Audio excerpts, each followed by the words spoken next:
Chapter 9 The Therapeutic State. In theory, the role of government is not for the sake of its own power, but for the benefit of the people it is supposed to serve.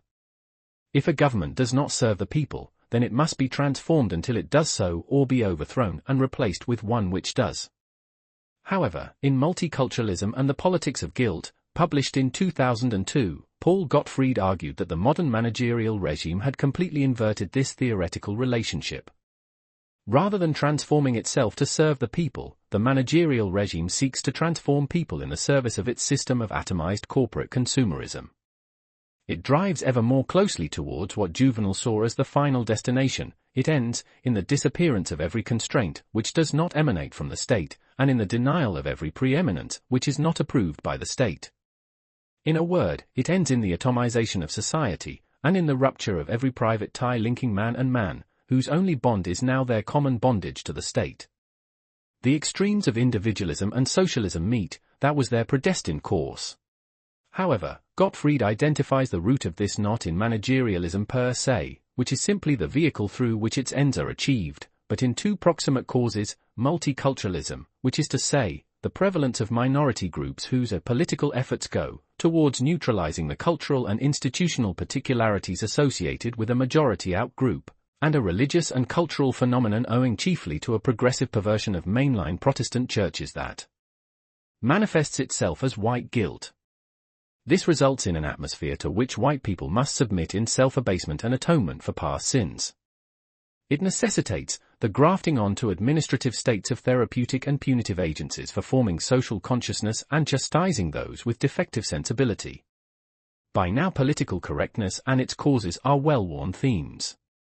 It has also become a commonplace to identify modern social justice and its dominant theme of white guilt as a kind of religion. Gottfried arrived at such conclusions at least 20 years before most commentators, as did Sam Francis, whose work we have already explored. The specific causes are incidental to our purposes here, but it is worth listing them. Gottfried sees the issue as predominantly American, arising from the so-called melting pot, and then exported to the rest of the Anglosphere from the mid-1960s onwards, who came to imitate the crusade against discrimination then being waged across the Atlantic. In the American milieu, the key groups are the so-called WASPs, white Anglo-Saxon Protestants, who have allowed their mainline churches to stray very far from biblical teachings to general sermonizing about the dangers of bigotry, and an alliance of minority groups which include Jews, Irish and Italian Catholics, and blacks. Gottfried locates at heart of the issue the feminization of Christianity, the fusion of a victim-centered feminism with the Protestant framework of sin and redemption. It is not difficult to see a perverted form of the Calvinist doctrine of absolute depravity in contemporary social justice rhetoric. I recall being at an international conference in 2017 at which a world-famous feminist Renaissance scholar at Columbia, undoubtedly a WASP, spoke for almost half an hour in unmistakably religious terms about her shame at being white. In truth, I could not bear to witness this act of public penance and left the conference hall after 10 minutes. Gottfried does not solely lay blame on Protestantism gone awry. He also points to the political games played by minority groups. Gottfried, who is Jewish, notes the double standard, for example, of Jews who combine strong nationalist feelings for their own group and for Israel with the advocacy of open borders, alternative lifestyles, and extreme pluralism for their host countries. Elsewhere, around the time he was writing Multiculturalism and the Politics of Guilt, he noted the weaponization of social justice rhetoric by Jewish groups against their chief political rivals, the white Christian right, but seeking out bloc alliances with blacks and other marginalized groups is thought to help American Jews in another, more significant way. Like gays and feminists, blacks are valuable for those who perceive the white Christian right as their major enemy and as the prime source of American antisemitism. I would urge Professor Foreman to look at the Anti-Defamation League's 1994 publication, The Religious Right, The Assault on Tolerance and Pluralism in America, as an illustration of how leading American Jewish organizations perceive their self-interest. It is by declaring solidarity with blacks and others thought to be on the left, against the predominantly Southern-based religious right. Racist, theocracy, Holocaust denier, and anti-abortion are becoming interchangeable terms in American Jewish tirades against the Christian right. Remaining firmly tied to blacks is therefore seen as necessary to preserve Jews against the real enemy, the one they fear and detest most, whether or not it poses a real threat to their individual or communal existence. However, Gottfried notes that other minority groups have played these political games too, including Irish and Italian Catholics.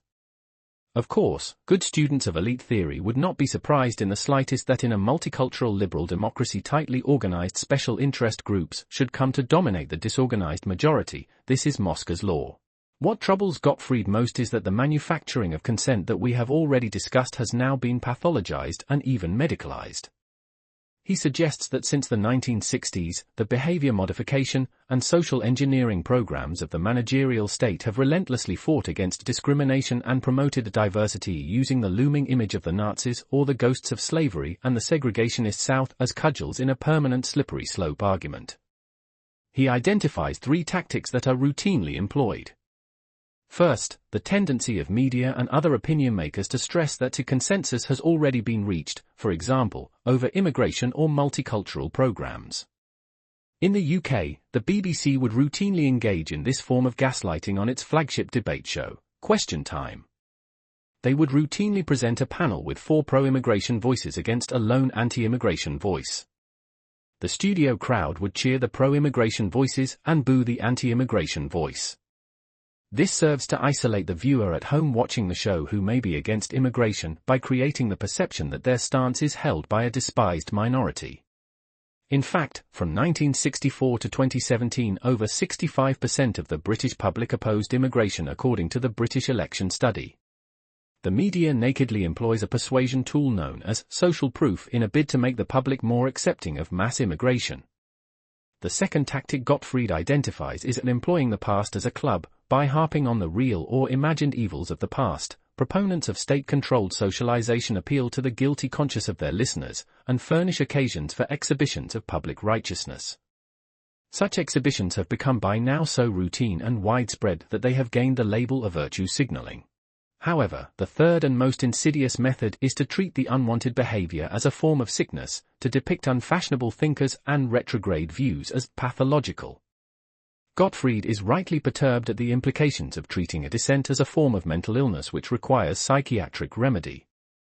This pathologizing tendency has its overt post-war roots in the work of the Frankfurt School and specifically Theodore W. Adorno's The Authoritarian Personality Type. Gottfried gives a full treatment to this text in his earlier book After Liberalism, to which Multiculturalism and the Politics of Guilt was a sequel. Elsewhere, he is at pains to point out that contrary to certain right-wing conspiracy theories, which suggest that the injection of Frankfurt School thinking into Western institutions was a Marxist plot hatched from Moscow, that Adorno was sponsored by an emphatically liberal but also anti-Soviet sponsor, the American Jewish Committee. In other words, this is not subversion of liberalism by communist agitators, this is the logic of managerial liberalism played out to its natural limits. In After Liberalism, drawing on Thomas Szasz and Christopher Lasch, he charts how the fields of psychiatry and psychology gave rise to a new expert class whose role was to regulate, alter, and normalize behavior to conform to the requirements of managerialism. The invasion of government and the courts by behavioral scientists has produced what Thomas Szasz calls the therapeutic state. Psychiatrists and social psychologists have been given social status, according to Szasz, and their moral and political judgments, though not always founded on hard, empirical science, are taken to be expert. These experts today can affect decisions about the responsibility of criminals, the right to control property, and the custody of children. Psychiatric theologians have been able to impose their private political opinions as a scientific truth, and Szasz cites the fact that the American Psychiatric Association now defines the involuntary treatment and incarceration of mental patients as health rights. Szasz also observes, if people believe that health values justify coercion, but that moral and political do not, those who wish to coerce others will tend to enlarge the category of health values at the expense of moral values. Health values have also become socialized through a global managerial culture. Since 1976, the United Nations, through its International Covenant on Economic, Cultural, and Social Rights, has elevated the enjoyment of the highest standard of mental health to a sacred entitlement. Henceforth, governments must ensure a sound state of mind as a human right. It is interesting that this analysis of the relationship between the field of mental health and power has a parallel on the left in the work of Michel Foucault. Foucault pointed how the medical or the clinical gaze obscures the functioning of power because of the morally neutral language of science.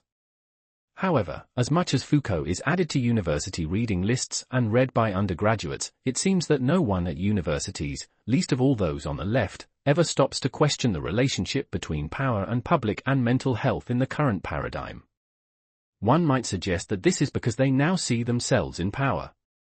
Instead of using Foucault to criticize the current paradigm, they seem to remain frozen forever analyzing the culture of the 1950s and deconstructing the last one. Gottfried continues, Christopher Lasch explains the process by which the therapeutic segment of the managerial elite won moral acceptance. Despite the fact that its claims to be providing a mental health were always self-serving and highly subjective, the therapeutic class offered ethical leadership in the absence of shared principles. By defining emotional well-being as both a social good and the overcoming of what is individually and collectively dangerous, the behavioral scientists have been able to impose their absolutes upon a culturally fluid society. In The True and Only Heaven, Lasch explores the implications for post-war politics of the authoritarian personality. A chief contributor to this anthology, Theodor Adorno, abandoned his earlier work as a cultural critic to become a proponent of governmentally imposed social therapy. According to Lasch, Adorno condemns undesirable political attitudes as prejudice, and by defining prejudice as a social disease, he substituted a medical for a political idiom. In the end, Adorno and his colleagues relegated a broad range of controversial issues to the clinic, to scientific study as opposed to philosophical and political debate. As per Carl Schmitt, there are no neutral institutions including medical or psychiatric institutions. If the managerial state makes anti-discrimination the moral center of its political formula, then discriminatory views are diagnosed as mentally abnormal. In such a regime, unconscious bias training is mandated at most workplaces and for employees of the state despite empirical proof that it does not even achieve the behavior modification at which it aims, by admission of the British government. The UK Cabinet Office's written statement on unconscious bias training, ostensibly written in the neutral language of science, concludes by reaffirming its commitment to the political formula of the therapeutic state, equality, diversity and inclusion. The civil service will therefore integrate principles for inclusion and diversity into mainstream core training and leadership modules in a manner which facilitates positive behavior change. Here is an open declaration that the state is engaged in positive behavior change as a central mission. At the time of writing, the former UK Prime Minister, Tony Blair, speaking in an interview with CNN, said, "It's an indicator of how broken politics has been that the issue of vaccination should become political. I mean, it's just a question of science." One might ask Mr. Blair how the issue of having one's body penetrated by a foreign object by order of the government could ever not be political. It is important for us to grasp here the salient feature of Gottfried's analysis, which is not merely to say that the managerial state has developed and adopted this ideology and these tools of mass manipulation to justify its own power, but also that it has developed them as a political weapon. The political class has adopted inclusiveness and diversity as a political instrument, as a means of controlling a society it has set about reshaping. The diversity machine is a mechanism of state power that operates without anyone being permitted to notice its coercive nature. Therapeutic regimes are packaged in a way that disguises their resort to force. Both the left and establishment right in the United States, which misrepresent political life, have helped to make this concealment possible. Thus, insidious efforts at social engineering are shrouded in a cloak of benevolence. In managerial doublespeak, flatly coercive programs are cast as vehicles for empowerment. One is reminded of when Bob Dylan sings, "Good intentions can be evil, both hands can be full of grease. You know that sometimes Satan comes as a man of peace." Every moral revolution expands the realm of managerial control. The government now in place searches out radical forces in order to break down non-inclusive behavioral patterns and to subjugate citizens. Those who favor such a course, for individual or collective reasons, will empower the state to pursue it. The most blatant example of this in recent years has been the borderline insane push to recognize transgender men and women as being indistinguishable from so-called cis men and women. The public maintenance of obvious fictions and falsehoods signals allegiance and obedience to the regime and serves no other function whatsoever than to punish dissidents. The most famous example of this has been the attempted unpersoning of the otherwise pristinely politically correct liberal J.K. Rowling for her alleged transphobia. controversy surrounding her failure to abide by the new managerial edict to recognize biological men who take hormone supplements and wear skirts as women and biological women who take testosterone supplements and wear masculine clothing as men has led to, among other things, a school dropping her name from a building, and her virtual erasure from a 20-year Harry Potter reunion. In 2002, Gottfried predicted, correctly as it turned out, that the ever-widening chasm between this equality, diversity and inclusion, the doctrine of the therapeutic state, and the lived reality and beliefs of most ordinary people would result in a populist backlash against managerial overreach. He claimed that the regime faces a paradigm crisis in which the gap between its democratic and liberal self-descriptions and its imposed social policies would become too obvious to escape notice, and therefore the efforts to justify these policies with archaic terminology or human rights rhetoric no longer elicit widespread belief. At the time of writing, a recent study by the University of Chicago has found that 47 million Americans are said to believe that the 2020 election was stolen, 21 million believe that Joe Biden is not a legitimate president, 63% of people agree with the statement that African American people or Hispanic people in our country will eventually have more rights than whites, a belief sometimes called the Great Replacement, and 54% agree that's a secret group of Satan-worshipping pedophiles is ruling the U.S. government, which is the key belief in the QAnon movement. A more recent poll has found that 1 in 3 Americans believe that violence against the government is justified. Moscow's warning that no ruling class can remain a ruling class for long if the masses do not buy into its political formula seems to ring ever louder. Where Francis took his cues chiefly from Burnham and Pareto, Gottfried's chief influence was Carl Schmitt, and in particular the primacy of the political. The idea that we could ever reach the end of history has been shown to be nonsense. But Gottfried stresses that a peculiar feature of therapeutic managerialism is its need to maintain the fiction of consensus. Previous ruling classes had no such requirement and had more actual diversity of opinion within their ranks. However, to function properly, the therapeutic state requires the downplaying of genuine political differences. The sorts of characters who attend the Davos agenda hosted by the World Economic Forum, the most elite managers of today, speak in the language of consensus.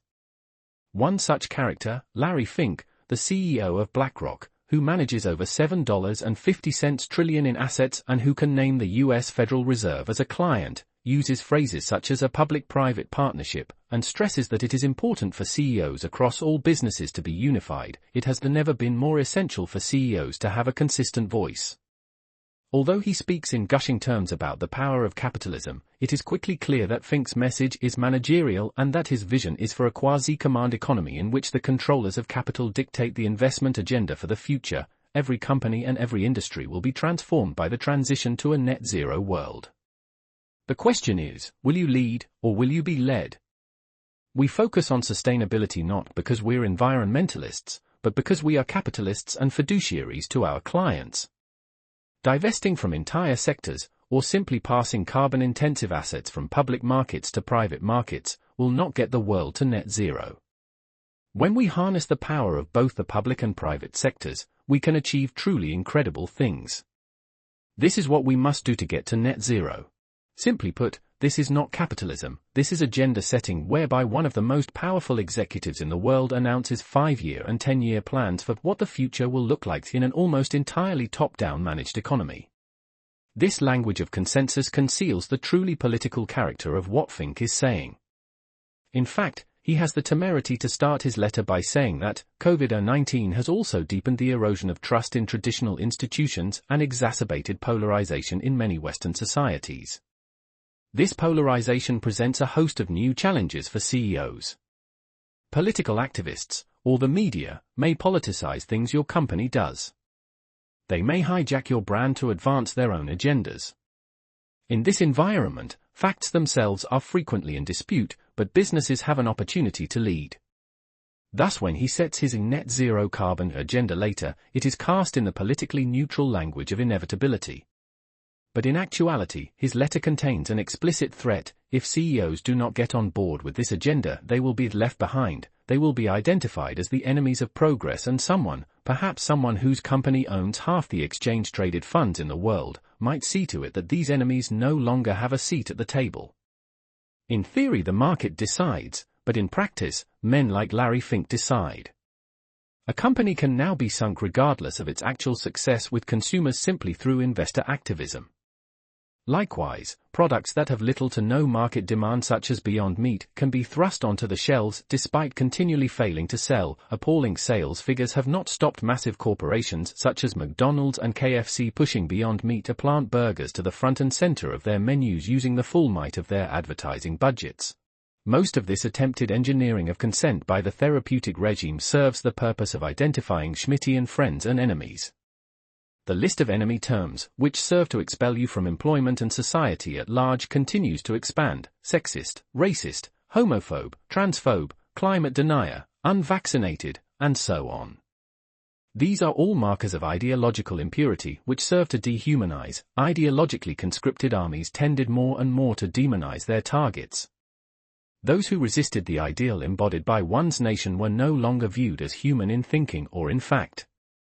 In the 20th century, this resulted in catastrophic total wars between managerial states. After the collapse of the Soviet Union, the USA, under the neoconservatives, continued a crusade to spread liberal democracy to all parts of the world and to dissolve any vestiges of outmoded traditions with a missionary zeal. As these efforts were frustrated, and as populations ever more started to turn against such warmongering, the missionary zeal turned inwards. Where in the 1990s and 2000s, so many ersatz Hitlers resided in Serbia, Iraq, Iran, North Korea, and so on, in the 2020s, they are at home, not simply the despised Donald Trump, but also his supporters, and now people who refuse to submit to the prescribed remedies of the COVID-19 pandemic. In time it will no doubt encompass meat eaters, people who wish to drive petrol-fueled cars, and so on. The question remains whether societies can function while around 30% of the productive population are demonized and dehumanized in this way. This has never been achieved in history by any ruling class. Stalin and other such dictators simply opted to eliminate their enemies through brute force. They were willing to do so to consolidate power and control. Managerial elites seem unwilling to use such force and instead must rely on increasingly transparent games of perception management. At least by the estimation of Noah Woods, speaking at the World Economic Forum in November 2021, our current ruling elite seem to be aware of their own unpopularity. At an event called The Great Narrative, she said, at Davos a few years ago, the Edelman survey showed us that the good news is the elite across the world trust each other more and more, so we can come together and design and do beautiful things together. The bad news is that in every single country they were polling, the majority of people trusted that elite less. The World Economic Forum's Global Risks Report for 2022 lists social cohesion as a major concern and notes that a recent poll in the United States, for example, found division in the countries to be voters' top concern. They expected it to worsen in 2022.